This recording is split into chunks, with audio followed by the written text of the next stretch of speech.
Good morning. Welcome to our time of devotion and our time of connection on Sunday mornings. I'm excited to be coming to you from our new location. And some have asked, are we going to bring back the devotional service live and in person? It is a possibility. We're still working on some of the logistics around that, but it's a possibility. However, I am coming to you from my new office here at our new location, 4444 Fifth Avenue North, St. Petersburg, Florida. And we are grateful to be in this season of transitioning to a location where we really feel like now we can get settled and really start to grow again. We've been growing through this whole process, by the way. But what I mean by that is get our roots in and feel a sense of groundedness. But I welcome you into today's session. We are in the Great Emergence series. This is the 2026 theme. We have said that the month of March we're dedicating to what I like to call dissolving the obsolete self. That's our March series. And today's message is when survival becomes a cage. When survival becomes a cage. Loved ones, over the last few weeks, we have been naming something that's important. We talked about how that the shedding of our previous self, our skin, is necessary for growth. In fact, when we grow, we expand. There's a shedding that happens automatically in nature. And the last couple of weeks, we have said that fear is learned. Most of the fears that have shaped our lives were not something that we were born with. We weren't born with that fear. Those things were installed through culture, through family systems, through religious systems, through survival. And when fear becomes the lens through which we experience and see life, our perception gets skewed and something else begins to happen. Fear begins to start to shape our identity. And it's not just how we feel, but it becomes who we believe we must be. And because every nervous system asks a simple question during uncertainty, what do I have to do to become safe here? And it depends on the environment. Depending on the environment, we adapt. Now, that's a beautiful thing. It really is. Some adaptions included some becoming the strong one. Some became the helper. Some became the peacemaker. Some of us became the achiever. Some just became invisible. And some became the one who never shows weakness, making sure you're always putting on a strong front. And these identities, they weren't random. In fact, they were brilliant. It was a brilliant part of us, giving us the ability to survive and to find a way to thrive. So it was brilliant. Your nervous system was trying to help you survive and ultimately trying to help you to thrive. But please hear this. The version of you that kept you safe, and this is why we're talking about this, because yes, it was brilliant during its season, but the version of you that kept you safe is not the version that will set you free. The version of you that kept you safe is not the version of you that will set you free. Many of the personalities that we carry today are actually survival strategies. And we're walking through this life strategizing how to survive, and we're staying clenched. We're staying sort of always bracing for what might be next. But here's the thing I would like to point out. You are not fixed. You are becoming. In other words, you're not a fixture. You are becoming. And here's something to consider. From the moment that you were born, you've been in motion. You are energy in motion. That's why you have emotions. Becoming, changing, shedding, shifting, expanding. You are not a fixed self. You are a living process in transition and in constant transformation. Because even the word transformation has the word trans, where we get the word transit, which means to be traveling, to be in motion, in process. in a very real sense, you are always releasing a version of yourself and stepping into another one. This is why Jesus, the great way shower, the master teacher, said, you must be born again so that you can see the kingdom of God. Because our perception is often skewed by who we think we are. But you are always releasing one version of yourself and stepping into another. So the question isn't, am I changing? That's without question. The question is, am I changing consciously or am I repeating unconsciously? Because change is the most consistent thing that happens in life. To be alive means to be changing. And so not only are we settling into this as our part of our reality, but we're also looking at it as a measure of positivity. To be in a state of change means you're alive. Pat yourself on the chest and say, if you change and you're alive.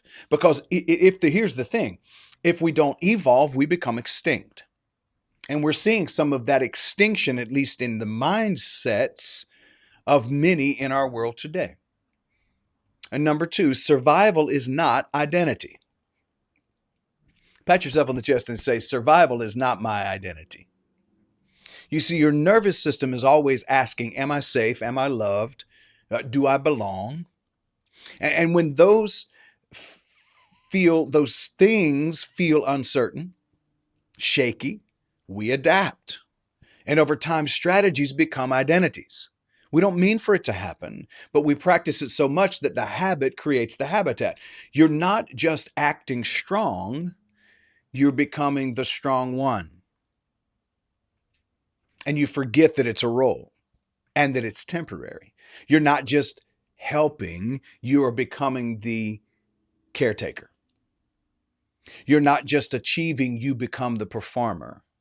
And sometimes the performance. And slowly you forget that it was ever a strategy or a role, if you will, on the theater stage of life. You start calling it you. You start saying, I am a caretaker. I am the peacemaker. This is my identity. But let me say something gently, but directly and honestly. If you never examine it, if you never question who you think you are, you're going to spend your whole life defending a version of yourself that was built in a moment that has already passed. And there's no need for you to be that anymore. See, here's a reminder. We've been talking about Carl Jung. If we fail to bring the unconscious into consciousness, that unconscious portion will dictate our life and we'll perceive it as fate. That this is just the way it is. But you are not your survival strategy. You are the life force beneath it. You are the life and the animating force up underneath the survival strategy. And so we're remembering how to come back to our I amness. Now, when I was thinking about this message, I was thinking about a message that Bishop Pearson preached quite a bit before he transitioned. And he talked about what's actually working, what's functionally working in your life. And so I wanted to look at that. What's actually working for you? So instead of asking what's wrong with me, try to ask something different. Maybe ask what's working for me, what's working in me, what's working on me, and what's working as me. What is working for me? What's working in me? What is working on me, sometimes on my last nerve, and what is working as me? Because life is not against you.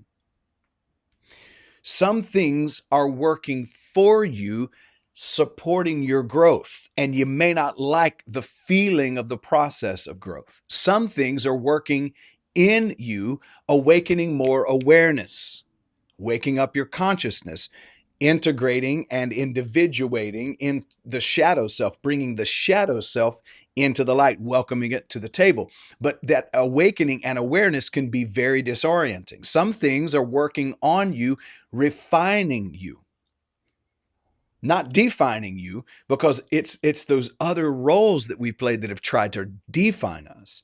But what the Spirit is doing is refining you and stretching you, expanding you, and ultimately life is trying to show up as you, expressing something through you that could not come any other way than by the process that you're experiencing right now. So even the identities that you're outgrowing, even the patterns you are releasing, they were not just interruptions, they were part of the formation of who you're becoming. And so the beauty of it is to welcome it all, to be grateful for it all, to be thankful for it all, because all of it is working together for your highest good.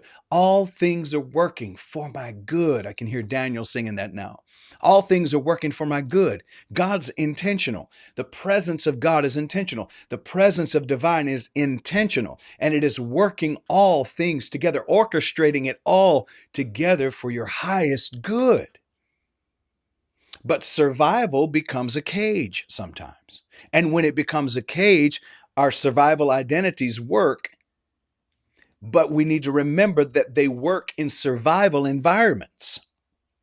If we don't remember that survival identities work in survival environments, we become institutionalized, and we become very used to our prison cells. And then our survival identities and the survival mechanisms that we've used, no matter how beautifully decorated they are still a cage. But they often remain long. The feelings of that space, because again, the identities work in the survival environment, but they often remain long after the danger is gone. And for some reason become habitual. So here's what happens. The pleaser keeps pleasing. You continue to be a people pleaser. The achiever keeps performing. The controller keeps tightening. The invisible one keeps hiding, because you're stuck in the loop.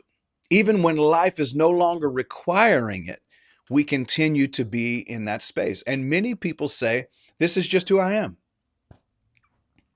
But often it's simply who you had to become during that season. It's not who you are. It's where you are, and sometimes where you were, but you're no longer in that space anymore. As again, I referenced the poem, The Coat, where I talked about how I'm not in that coldness anymore. I'm not the child anymore, and I'm not living in that cold space anymore. There was a season of my life where I believed that my role was to be everything to everyone. That's what I was striving to be as a minister, as a father, as a husband, as a friend. I was trying to be everything to everyone, the strong one, the steady one, the one that has answers. And if I didn't have the answers, I would act like I would just kind of make some stuff up until I could find the answer. And sometimes wouldn't even look for the answer if what I made up worked for you. And for a while, it looked like strength, but it wasn't. It was survival. I wasn't thriving. I was surviving. I was living in that space, that cramped up space of that cage that had become my identity. And somewhere along the way, I learned that if I held everything together, everything would be okay. I learned that behavior and that identity, but the soul was never asking me to carry everything. It was asking me to be present. It was asking me to expand and to grow and to be my authentic self. And sometimes the most spiritual moment in your life is when you realize I don't have to keep being who I had to become. Alan Watts said it this way: you don't owe it to anyone to be the same person in 15 minutes from now that you are in this present moment. And when that realization hits, for me, that realization is freedom. That's true liberty. That's true freedom, because it's not my business to be who others perceive I am or who they want me to be. And yet that's what I was doing with thinking I had to be everything to everybody. And I realized they're going to survive if I'm not who they perceive me to be or who they want me to be. And I'm going to stop living in survival mode, because it's not my business to be what people perceive that I am or that I should be or that they want me to be. There are people, let me tell you, some of the most manipulative people I've met have been in spiritual communities. And they find very dramatic ways to attempt to control you into a relationship that you don't have. But they perceive that you do, and so they do what they can to draw you into that space. And they're dishonest and they're crooked and they have ill energy, and it's all because they're coming through the wounds. Their wounded self is informed and causing them to be an energy of woundedness. And people who live through their wounds and who have become their victimhood will victimize others, because what we don't, the pain we do not transform, we will transfer, and we'll continue to transfer it over and over and over again. But the soul does not perform. No, no, no. At your deepest level, there is nothing to prove, nothing to earn. There is nothing to defend. At your deepest self does not perform for love or for acceptance or for fitting in. Your deepest self does not perform for love because it is love. Your deepest self does not chase belonging because it is belonging. The deepest self does not justify its existence. It doesn't have to. It knows it belongs here now. And this is why the mystics remind us over and over again, the kingdom, the queendom, the authority is within you.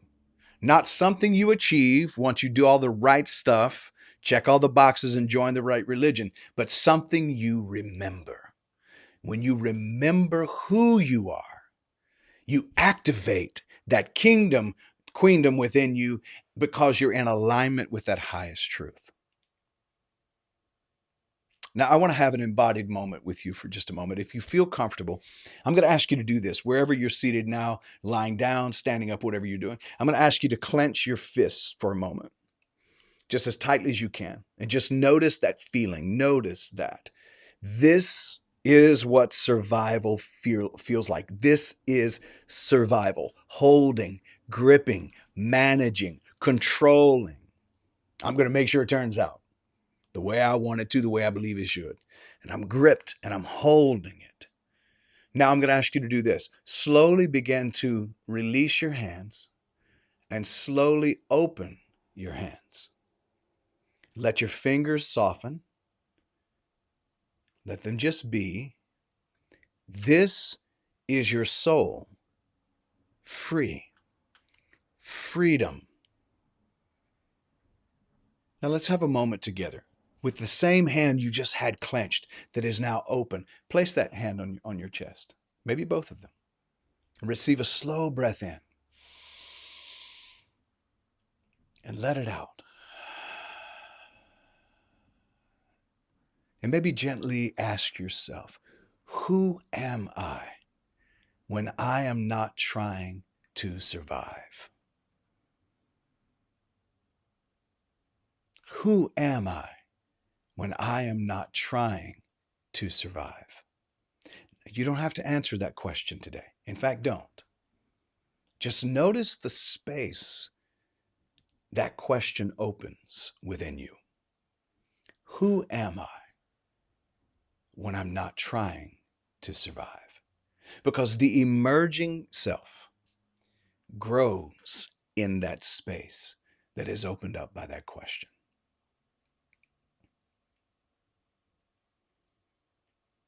Now that brings me to this. We, as a community, First Unity, that is, we are in a fresh space. We have crossed a threshold. We are literally in a new location. This Sunday, we've stepped into a new space together. And it may look like logistics. New room, new setup, new address, all of those things. But spiritually, there's a significance here. I really believe this. And it is something more than just logistics. Because throughout history, people didn't cross thresholds casually. I mean, they actually marked it. Some would memorialize it. I'm not suggesting we do that. But they understood that you don't just enter a new space. You enter as someone. So the question is not just, what are we walking into? The question really needs to be, who are we walking in as? Not just what are we walking into, but who are we walking in as? Who am I deciding to be? What you carry into the room matters so much, because every time you enter a space, something enters with you. You and your energy and a signal and a broadcast, a presence. So let me ask you, what happens when you walk into a room? Again, this is a question for you to go within about. What happens when you walk into a room? Do you care? Does it concern you? It concerns me. What shifts when you arrive somewhere? And not just what you say, but what you carry. What are you carrying? This is why we vowed last summer, that we were going to become people who practice love, joy, and peace daily. How many of us have lost sight of that practice? Not out of guilt and shame, no judgment, just asking. Because what are you carrying? Because I know for me that I fell off the track on that practice. I still overall had the practice, but I got so bent into my own awakening and my own transformation and survival mode for this church and this community, this ministry, that I lost sight of a lot of that. And energetically, I became overwhelmed. I allowed that to happen. But what are you carrying? Because your life is not just about what you do and what you say, it's about what you embody, because your alignment and your attunement is felt by others. And this new space that we're in, this new phase, it's not going to just be shaped by the room itself or the location itself. It will be shaped by who we choose to be inside of this new space.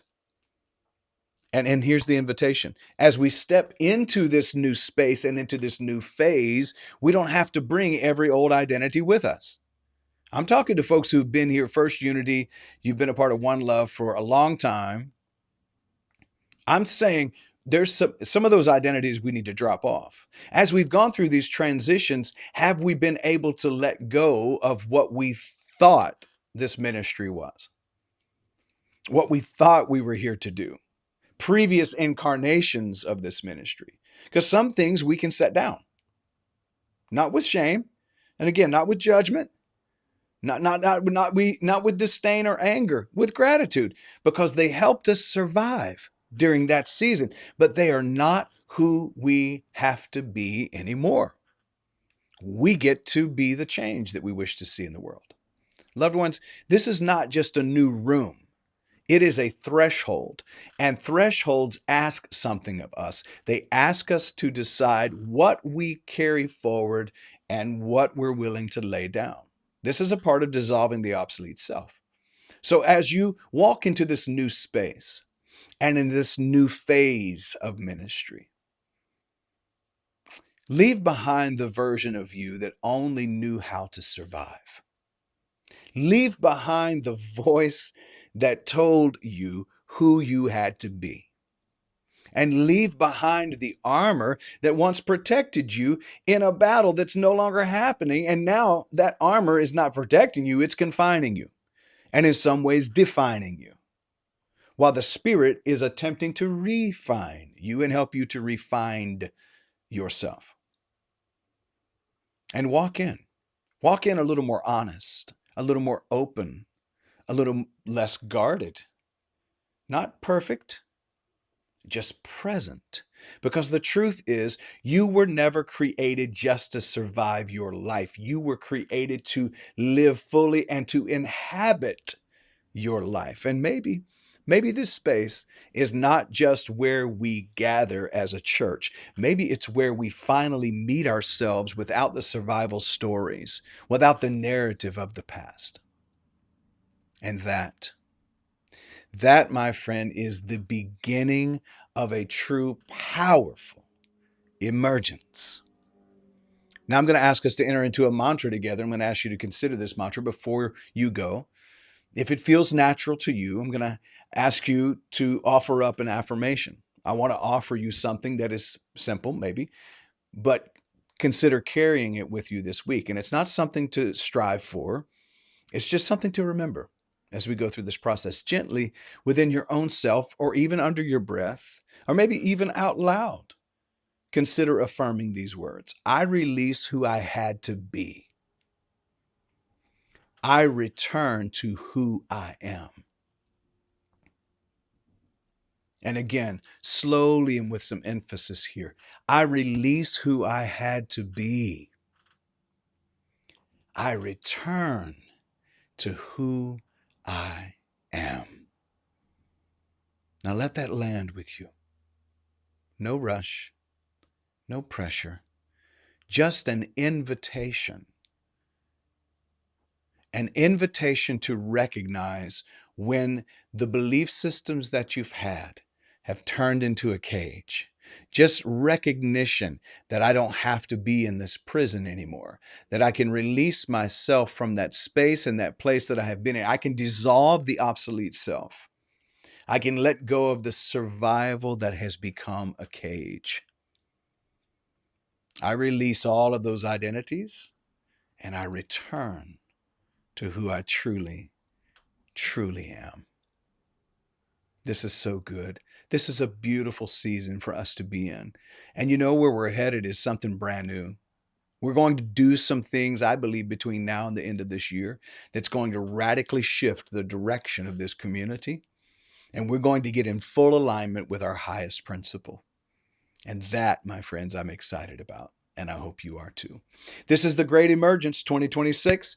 This is dissolving the obsolete self for the month of March. And I wanted to share this with you today because I believe for myself that survival became a cage. And once I recognized it, I realized I didn't have to be caged anymore, that I could be free. For whom the sun, light, presence, DNA of divine makes free is free indeed.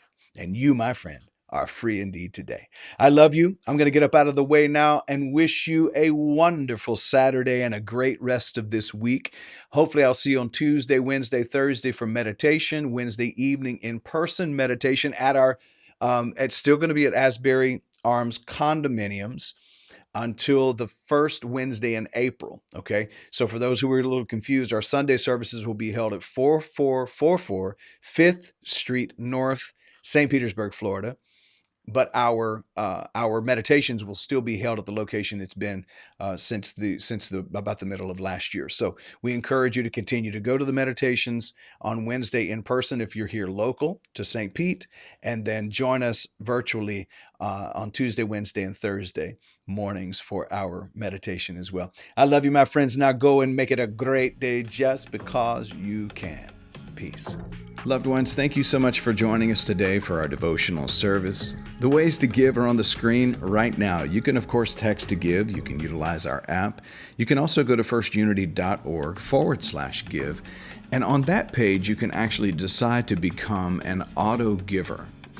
That's really what it takes to become a sustaining partner to this ministry. If you believe in what we're doing here, I'm asking you to consider supporting the light that currently is and seeding that light for the future. We continue with our ways to give by offering our P.O. Box, our Cash App, and our QR code for you to scan on the screen. So I want to say a special thank you to everyone who has chosen this community to be a place where you want to give your financial seed.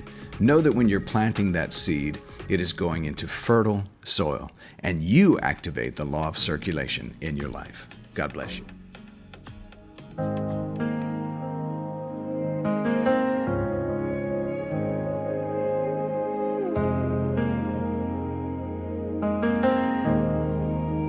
Let there be peace on earth, and let it begin with me. Let there be peace on earth, the peace that was meant to be. With God as creator, family all are we.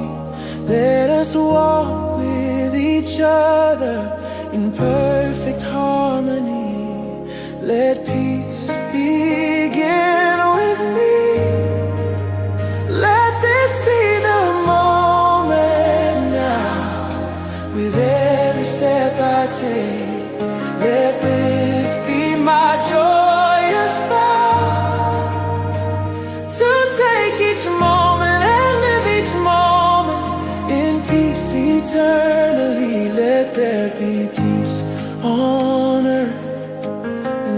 begin with me. Let it begin with me.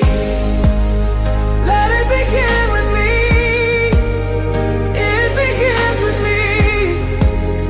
I am peace. Let there be peace on earth.